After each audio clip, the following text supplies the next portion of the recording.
딸아, 제발 다시 돌아와줘. 거긴 위험한 나라잖니. 3년 전 결혼을 반대했던 미국 부모는 딸의 손을 놓아버렸습니다. 그런데 그 부모가 지금은 말합니다. 우리가 한국으로 이사할까 생각 중이야. 도대체 무슨 일이 있었던 걸까요? 그들이 본 한국의 진짜 얼굴은 무엇이었을까요? 안녕하세요. 저는 레이첼이고 시애틀에서 초등학교 교사로 8년간 일했습니다. 제 이야기는 조금 특별할 수도 있어요. 왜냐하면 저는 한국이라는 나라로 이주해서 결혼했거든요. 하지만 그 과정이 순탄하지만은 않았어요. 이 모든 것은 3년 전 지역 봉사활동에서 시작되었습니다. 저희 학교에서 진행하는 다문화 가정 지원 프로그램에 참여하면서 태영이라는 한국인 엔지니어를 만나게 되었죠. 처음엔 그저 같은 봉사활동을 하는 동료 정도로만 생각했어요. 하지만 시간이 지나면서 태영이 가진 따뜻함과 책임감에 점점 마음이 끌렸습니다. 태영은 정말 신중하고 배려심이 깊은 사람이었어요. 봉사활동을 할 때도 항상 다른 사람들을 먼저 생각했고 아이들에게도 정말 잘해줬거든요. 처음에는 문화적 차이 때문에 서로를 이해하는 데 시간이 걸렸지만 대화를 나누면 나눌수록 그의 진심을 느낄 수 있었습니다. 저희는 서로의 마음을 확인한 후 장거리 연애를 시작했어요. 태영이 한국으로 돌아간 후에도 매일 영상통화를 했고 휴가 때마다 번갈아 가며 방문했습니다. 저는 한국을 처음 방문했을 때 정말 놀랐어요.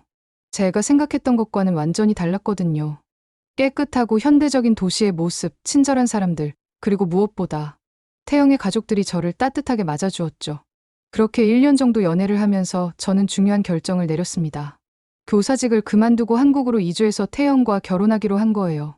사랑하는 사람과 함께 새로운 삶을 시작하고 싶었거든요. 하지만 이 결정을 부모님께 말씀드렸을 때 예상했던 것보다 훨씬 큰 반대에 부딪혔습니다. 아버지 마이클은 정말 화를 내셨어요. 한국은 아직도 전쟁 중인 나라 아니냐? 왜 굳이 그런 위험한 곳으로 가려고 하느냐면서 말이죠. 어머니 린다도 마찬가지였습니다. 미국에도 좋은 남자들이 얼마나 많은데 왜 굳이 한국 사람이어야 하냐고 하시더라고요. 부모님의 반대는 정말 마음이 아팠습니다. 하지만 저는 제 선택이 옳다고 확신했어요. 태영과 함께라면 어디든 행복할 수 있을 것 같았거든요. 부모님의 반대는 생각보다 훨씬 심각했습니다. 아버지는 매일 저에게 전화를 걸어서 다시 생각해보라고 하셨고 어머니는 아예 대화를 거부하시더라고요. 저는 정말 힘들었어요. 사랑하는 사람과 가족 사이에서 선택해야 한다는 것이 이렇게 고통스러운 일인지 몰랐거든요. 하지만 저는 포기할 수 없었습니다. 태영과의 관계가 진실한 사랑이라는 것을 알고 있었으니까요. 그래서 부모님께 한국에 대해 정확히 알려드리려고 노력했어요. 인터넷에서 한국의 최신 모습들을 찾아서 보여드리고 태영의 가족들과 영상통화를 연결해드리기도 했습니다. 그런데도 부모님의 마음은 쉽게 바뀌지 않았어요. 특히 아버지는 북한과 휴전 상태인 나라에서 무슨 안전을 보장받을 수 있겠느냐며 강하게 반대하셨죠. 어머니는 조금 더 감정적이었어요. 우리가 이렇게 키워놓은 딸을 왜 남의 나라로 보내야 하느냐고 울면서 말씀하시더라고요. 결국 저는 부모님의 동의 없이 한국행을 결정했습니다. 정말 어려운 선택이었어요. 가족과의 관계가 틀어질 수도 있다는 걸 알고 있었거든요. 하지만 제 인생에서 가장 중요한 결정이라고 생각했습니다. 결혼식 날이 다가왔어요. 부모님께서는 마지막 순간에 참석하기로 하셨지만 분위기는 정말 어색했습니다. 아버지는 내내 굳은 표정이셨고 어머니는 억지로 웃으려고 애쓰시는 모습이 역력했어요. 결혼식장에서도 태영의 가족들과는 최소한의 인사만 나누셨죠. 가장 슬펐던 건 결혼식이 끝난 후였어요. 보통 결혼식 후에는 양가 가족들이 함께 시간을 보내잖아요. 하지만 저희 부모님은 일정이 있다며 서둘러 호텔로 돌아가셨습니다. 그때 정말 마음이 아팠어요. 제 인생에서 가장 행복한 날이어야 했는데 한편으로는 너무 슬펐거든요. 신혼여행에서 돌아온 후에도 부모님과의 연락은 뜸해졌어요. 가끔 안부 전화를 드려도 대화가 길게 이어지지 않았습니다. 잘 지내냐는 인사 정도만 나누고 끝나는 경우가 대부분이었죠. 저는 정말 외로웠어요. 새로운 나라에서 적응하는 것도 쉽지 않은데 가족들과 멀어진 것 같아서 더욱 힘들었거든요. 한국에서의 생활이 시작되었습니다. 처음엔 정말 모든 것이 낯설었어요. 언어부터 시작해서 음식, 생활 패턴까지 다 달랐거든요. 하지만 태영이 정말 많이 도와줬고 시어머니도 저를 친딸처럼 대해주셨어요. 그래도 가끔씩 부모님이 그리웠습니다. 시간이 흘러 1년이 지났을 때 저는 한국어도 어느 정도 할 수 있게 되었고 문화에도 많이 적응했어요. 태영과 함께 작은 아파트에서 신혼생활을 하면서 정말 행복했습니다. 하지만 마음 한구석에는 항상 부모님에 대한 그리움이 있었죠. 그리고 2년이 더 지났을 때 정말 놀라운 일이 일어났어요. 제가 임신을 하게 된 거예요. 태영과 저는 정말 기뻤습니다. 하지만 동시에 복잡한 마음도 들었어요. 이 기쁜 소식을 부모님과 나누고 싶었거든요. 며칠 동안 고민했어요. 부모님께 연락을 드려야 할지 말지 정말 많이 생각했습니다. 혹시 또 실망시키는 건 아닐까, 아니면 관심도 없으실까 하는 걱정도 들었거든요. 하지만 결국 용기를 내서 전화를 걸었습니다. 어머니가 전화를 받으셨어요. 엄마, 저예요. 하고 인사를 드렸을 때 어머니 목소리가 조금 떨리는 것 같았어요. 그리고 저는 떨리는 목소리로 말했습니다. 엄마, 제가 임신했어요. 전화기 너머로 한동안 침묵이 흘렀어요. 정말 긴 침묵이었습니다. 저는 심장이 두근두근거렸어요. 혹시 화를 내실까, 아니면 기뻐하실까 정말 알 수 없었거든요. 그런데 갑자기 어머니가 울기 시작하셨어요. 정말이니? 우리 레이첼이 엄마가 되는 거야? 하시면서 말이에요. 그 순간 저도 눈물이 났습니다. 3년 만에 처음으로 어머니와 진심 어린 대화를 나누는 것 같았거든요. 아버지도 전화를 바꿔 받으셨어요. 딸아, 몸조리 잘해야 한다. 병원은 제대로 다니고 있지? 하시면서 걱정해 주시더라고요. 그때 정말 눈물이 펑펑 났어요. 아직도 저를 걱정해 주시는 부모님의 마음을 느낄 수 있었거든요. 그리고 어머니가 깜짝 놀랄 만한 말씀을 하셨어요. 레이첼아, 우리가 한국에 가볼까 생각 중이야. 손주도 보고 싶고 내가 어떻게 지내는지도 직접 확인하고 싶어서 말이야. 저는 정말 믿을 수 없었어요. 그렇게 한국을 반대하시던 부모님이 직접 오시겠다고 하시다니요. 부모님이 한국에 오신다는 소식을 들었을 때 저는 정말 기뻤지만 한편으로는 걱정도 되었어요. 3년 동안 거의 연락을 하지 않았는데 갑자기 만나게 되면 어색하지 않을까 하는 생각이 들었거든요. 그리고 부모님이 한국에 대해 가지고 있던 편견들이 아직 남아있을까봐 두렵기도 했습니다. 태영도 저만큼 긴장하고 있었어요. 장인어른, 장모님을 제대로 모시지 못하면 어떡하지? 라며 계속 걱정하더라고요. 저희는 부모님이 오시기 전에 정말 많은 준비를 했습니다. 제 안을 깨끗하게 정리하고 부모님이 편하게 지내실 수 있도록 게스트룸도 따로 마련했어요. 드디어 부모님이 도착하는 날이 왔습니다. 인천공항에서 부모님을 기다리는 동안 제 심장은 정말 빠르게 뛰었어요. 3년 만에 만나는 거라서 얼마나 변하셨을까? 저를 어떻게 바라보실까 하는 생각들이 머릿속을 맴돌았거든요. 출국장 문이 열리고 부모님이 나오시는 순간 저는 눈물이 날 뻔했어요. 아버지는 조금 야위신 것 같았고 어머니는 전보다 머리가 많이 하얘지셨더라고요. 그 순간 부모님도 많이 늙으셨구나 하는 생각이 들면서 가슴이 아팠습니다. 엄마, 아빠 하고 달려가서 안겼을 때 어머니가 제 배를 살짝 만지시면서 많이 나왔네라고 하시더라고요. 아버지도 태영에게 사위야, 고생 많다라고 인사하시면서 생각보다 따뜻하게 대해주셨어요. 공항에서 집으로 가는 길에 부모님의 반응이 정말 인상적이었어요. 지하철을 타면서 아버지가 이게 정말 지하철이야? 뉴욕 지하철보다 훨씬 깨끗하고 조용하네라고 하시더라고요. 어머니도 사람들이 다 질서정연하게 줄을 서는구나라며 신기해하셨습니다.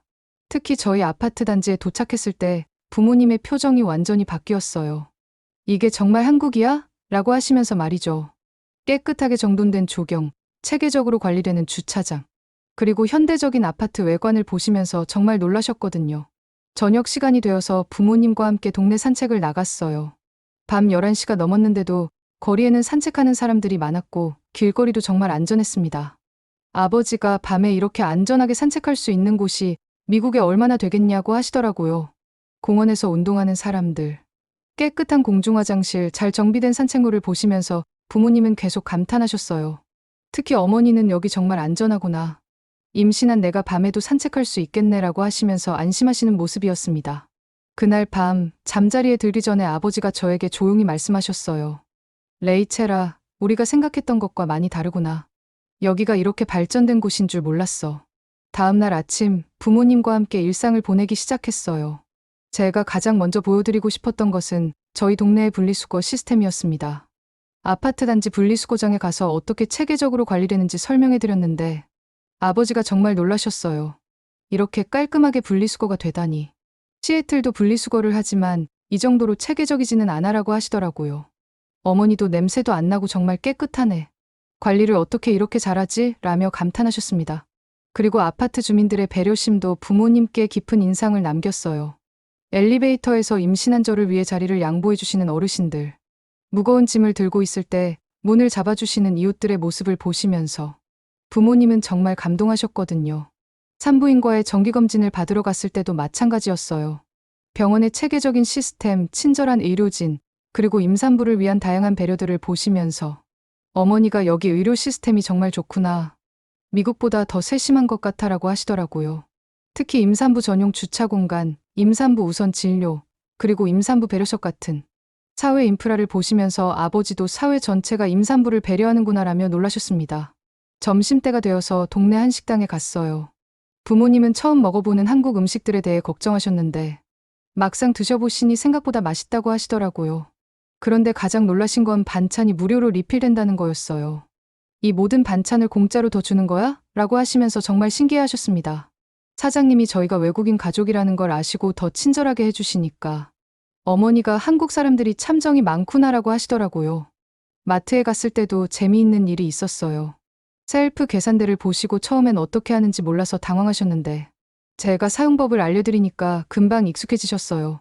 아버지가 이런 시스템도 있구나. 정말 편리하네라고 하시면서 신기해하셨습니다. 그리고 제가 한국에서 어떻게 지내는지, 어떤 사람들과 어울리는지도 자세히 설명해드렸어요. 동네 주민들과의 관계, 태영의 직장 동료들과의 모임, 그리고 제가 참여하고 있는 다문화 가족 모임에 대해서도 말씀드렸죠. 부모님은 제가 생각보다 훨씬 잘 적응하고 있다는 걸 알고 안심하시는 것 같았어요. 특히 어머니가 내가 여기서 정말 행복해 보인다. 표정이 밝아졌어라고 하시면서 저를 꼭 안아주셨을 때 정말 감동적이었습니다. 저녁에는 태영이 일찍 퇴근해서 부모님과 함께 시간을 보냈어요. 태영이 한국 문화에 대해 설명해드리고 부모님도 미국 문화에 대해 이야기해 주시면서 서로를 이해하려고 노력하는 모습이 정말 보기 좋았습니다. 셋째 날 아침 정말 감동적인 일이 일어났어요. 아침 일찍 현관문 앞에서 벨소리가 났는데 나가보니 저희 이웃에 사시는 박영숙 할머니가 계시더라고요. 손에는 커다란 용기를 들고 계셨는데 며느리가 임신했다니까. 몸에 좋은 미역국하고 나물 반찬 좀 해왔어라고 하시면서 주시는 거예요. 부모님이 이 모습을 보시고 정말 놀라셨어요. 특히 어머니가 이런 정은 미국에서는 정말 느껴보지 못했어라고 하시면서 눈물을 글썽이셨거든요. 박영숙 할머니께서 서툰 영어로 베이비 헬시 굿굿이라고 하시면서 제 배를 가리키시는 모습을 보니 저도 정말 감동받았습니다. 할머니가 가신 후에 부모님과 함께 그 음식들을 먹어보았는데 정말 맛있었어요. 아버지가 이런 음식을 이웃이 직접 만들어서 가져다 주다니 정말 따뜻한 일이야 라고 하시더라고요. 어머니도 우리 동네에서는 이런 일이 거의 없는데 여기는 정말 인심이 좋구나라고 하셨습니다. 그날 오후에는 부모님과 함께 근처 전통시장에 갔어요. 처음엔 시장이 시끄럽고 복잡할까봐 걱정했는데 막상 가보니 생각보다 정돈되어 있고 활기차더라고요. 상인분들이 임신한 저를 보고 임신부는 이거 먹으면 좋아라며 과일을 하나씩 주시는 모습에 부모님이 또 한 번 감동하셨어요. 특히 아버지가 상인들이 돈을 받지도 않고 과일을 주네. 이런 인정을 어디서 느껴볼 수 있겠어라고 하시면서 정말 놀라셨습니다. 한 할머니가 부모님이 외국인인 걸 보시고 사위가 한국 사람이야 좋겠다. 효자 만났네라고 하시니까 태영이 번역해드렸는데 부모님이 정말 기뻐하셨어요. 저녁 시간에는 다시 동네 산책을 나갔어요. 이번에는 좀 더 멀리 가서 한강공원까지 가보았습니다. 강변에서 운동하는 사람들, 자전거를 타는 가족들, 그리고 평화롭게 산책하는 커플들을 보시면서 부모님은 계속 감탄하셨어요. 아버지가 이런 곳에서 아이를 키우면 정말 좋겠구나라고 하시더라고요. 어머니도 공기도 좋고 사람들도 여유로워 보여. 스트레스 없이 살 수 있겠어라고 하셨습니다. 그 순간 저는 정말 기뻤어요. 부모님이 제 선택을 이해해 주시기 시작한다는 걸 느꼈거든요. 밤 산책을 하는 도중에 정말 의미 있는 대화를 나누었어요. 벤치에 앉아서 쉬고 있는데 아버지가 갑자기 레이첼아, 우리가 정말 많이 틀렸구나라고 하시는 거예요. 한국에 대해 잘 알지도 못하면서 반대만 했네. 미안하다라고 하시면서 제 손을 꼭 잡아주셨어요. 어머니도 여기 와서 보니까 내가 왜 이곳을 선택했는지 알겠어. 사람들도 좋고 환경도 좋고 아이 키우기에도 정말 좋은 곳이네라고 하시더라고요. 그리고 태영이도 정말 좋은 사람이야. 너를 정말 잘 돌봐주는 게 보여라고 하시면서 태영을 인정해 주셨어요. 그날 밤 잠자리에서 어머니가 제 방으로 오셔서 레이첼아, 엄마가 너무 완고했던 것 같아. 내 선택이 옳았어라고 하시면서 저를 꼭 안아주셨어요. 3년 만에 처음으로 어머니와 진정한 화해를 한 순간이었습니다. 부모님이 한국에 오신 지 닷새째 되던 날 갑자기 진통이 시작되었어요. 예정일보다 조금 빨랐지만 병원에서는 자연스러운 일이라고 하더라고요. 부모님과 태영이 모두 병원으로 따라와 주셨는데 특히 어머니가 제 손을 꼭 잡고 계속 격려해 주셨어요. 괜찮아, 레이첼. 엄마가 여기 있어라고 하시면서 제 이마에 땀을 닦아주시는 모습에 정말 힘이 났습니다. 아버지도 밖에서 계속 기다리시면서 간호사분들께 제 딸 잘 부탁합니다라고 하시더라고요. 태영도 긴장한 모습이었지만 저를 위해 최선을 다해 도와주었어요. 드디어 우리 딸이 태어났어요. 작고 예쁜 우리 아기를 처음 봤을 때의 그 감동은 정말 말로 표현할 수 없었습니다. 그런데 더 감동적이었던 건 부모님의 반응이었어요. 아버지가 손녀를 처음 안아보시면서 눈물을 흘리시더라고요. 우리 손녀야. 할아버지가 여기 있어라고 하시면서 말이에요. 어머니는 아예 울음을 터뜨리셨어요. 이렇게 예쁜 아기를 볼 수 있게 해줘서 고마워, 레이첼아라고 하시면서 제 손을 꼭 잡아주셨습니다. 그 순간 정말 모든 게 완벽했어요. 가족이 다시 하나가 된 느낌이었거든요.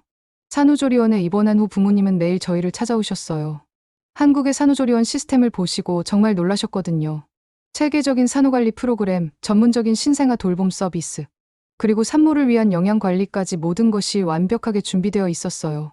어머니가 미국에서는 출산 후 이틀이면 바로 집으로 보내는데 여기는 정말 산모와 아기를 잘 돌봐주는구나라고 하시더라고요. 특히 신생아실에서 아기들을 돌보는 간호사들의 전문성과 정성을 보시고 여기서 아기를 키우면 정말 안심이겠어라고 하셨습니다. 아버지도 산후조리원의 시설들을 둘러보시면서 계속 감탄하셨어요. 이런 시설이 있다는 게 정말 놀라워. 새엄마들이 편안하게 회복할 수 있겠구나라고 하시면서 말이에요. 그리고 조리원에서 제공하는 산후조리 음식들을 드셔보시고는 이런 정성스러운 음식을 매일 해주다니 정말 대단해라고 하셨어요. 가장 인상 깊었던 건 어머니가 한국 음식 만드는 법을 배우시기 시작한 거였어요. 조리원에서 제공하는 미역국이 너무 맛있다고 하시면서 영양사분께 레시피를 알려줄 수 있어요? 라고 물어보시더라고요. 그래서 간단한 한국 음식 만드는 법을 배우시기 시작했습니다. 아버지는 또 다른 변화를 보이셨어요. 태영과 더 많은 대화를 나누시려고 노력하시면서 한국어 인사말도 배우시기 시작한 거예요. 안녕하세요, 감사합니다 같은 기본적인 말들을 연습하시면서 태영의 부모님께도 직접 인사하시려고 하셨어요. 태영의 부모님도 저희 부모님을 정말 따뜻하게 맞아주셨어요. 언어는 통하지 않았지만 손짓 발짓으로 소통하시면서 서로를 이해하려고 노력하시는 모습이 정말 보기 좋았습니다. 특히 손녀를 두고 함께 기뻐하시는 모습에서 가족의 따뜻함을 느낄 수 있었어요. 산후조리원에서 나와 집으로 돌아온 후 부모님은 저희와 함께 일주일을 더 지내셨어요. 그 일주일 동안 부모님은 완전히 다른 사람이 되신 것 같았습니다. 특히 손녀에 대한 사랑이 정말 대단하셨어요. 아버지는 매일 아침 일어나자마자 우리 손녀 잘 잤니? 라고 하시면서 아기를 보러 오셨고 어머니는 기저귀 갈기, 목욕시키기까지 직접 도와주셨어요. 한국의 육아 환경에 대해서도 정말 많이 배우셨습니다. 동네 소아과의 체계적인 시스템, 육아용품점의 다양한 제품들, 그리고 아기와 함께 갈 수 있는 카페들까지 모든 것이 아기 중심으로 잘 갖춰져 있다는 걸 보시고 감탄하셨어요. 뉴욕에서도 이런 시설들을 찾기 힘든데 여기는 정말 아이 키우기 좋은 환경이 잘 조성되어 있구나라고 아버지가 말씀하시더라고요. 어머니도 저기 놀이터 봐. 얼마나 안전하고 깨끗하게 만들어졌어. 우리 손녀가 여기서 뛰어놀 생각하니까 정말 좋다고 하셨습니다. 부모님이 가장 놀라신 건 한국의 치안이었어요. 유모차를 끌고 밤 산책을 나가도 전혀 위험하지 않다는 것. 아이들이 혼자서도 안전하게 놀 수 있는 환경이라는 것을 직접 경험하시면서 이런 곳에서 아이를 키우면 부모가 얼마나 안심이겠어라고 하셨어요. 그리고 한국의 행정 서비스에 대해서도 정말 감동하셨습니다. 출생신고를 하러 구청에 갔을 때 직원분들이 정말 친절하고 신속하게 처리해 주시는 모습을 보시고 이렇게 효율적인 행정 시스템을 보니까 정말 놀라워라고 하시더라고요. 부모님이 떠나시기 전날 밤 저희는 정말 의미 있는 시간을 가졌어요. 온 가족이 거실에 모여 앉아서 지난 일주일을 돌아보면서 이야기를 나누었거든요. 아버지가 레이첼아, 정말 미안했다. 우리가 한국에 대해 너무 모르고 있었어. 여기는 정말 살기 좋은 곳이야 라고 하시면서 진심으로 사과해 주셨어요. 어머니도 태영아, 우리 딸 정말 잘 돌봐줘서 고마워. 그리고 이렇게 좋은 곳에서 손녀까지 보게 해줘서 정말 감사해라고 하시면서 태영의 손을 꼭 잡아주셨습니다. 태영도 장인어른 장모님께서 이해해 주셔서 정말 감사합니다. 레이첼과 아기 정말 잘 돌보겠습니다라고 약속드렸어요. 그리고 어머니가 정말 놀라운 말씀을 하셨어요. 사실 우리가 이번에 와서 보니까 뉴욕보다 여기가 훨씬 살기 좋은 것 같아. 공기도 좋고 사람들도 친절하고 무엇보다 안전해서 아이 키우기에 정말 좋은 환경이야. 아버지도 고개를 끄덕이시면서 다음에는 우리 둘이서 좀 더 오래 머물러 보자고 하셨어요. 공항에서 작별 인사를 할 때 정말 눈물이 났어요. 하지만 이번에는 슬픈 눈물이 아니라 감동의 눈물이었습니다. 아버지가 태영에게 우리 딸 정말 잘 부탁한다. 그리고 언제든 시간 되면 미국에도 놀러 와라. 아니면 우리가 또 올게라고 하시면서 진심 어린 포옹을 해주셨어요. 어머니는 저를 꼭 안으시면서 레이첼아, 내 선택이 정말 옳았어. 여기서 행복하게 살아. 그리고 손녀 잘 키워. 우리가 곧 다시 올 테니까 라고 하셨습니다.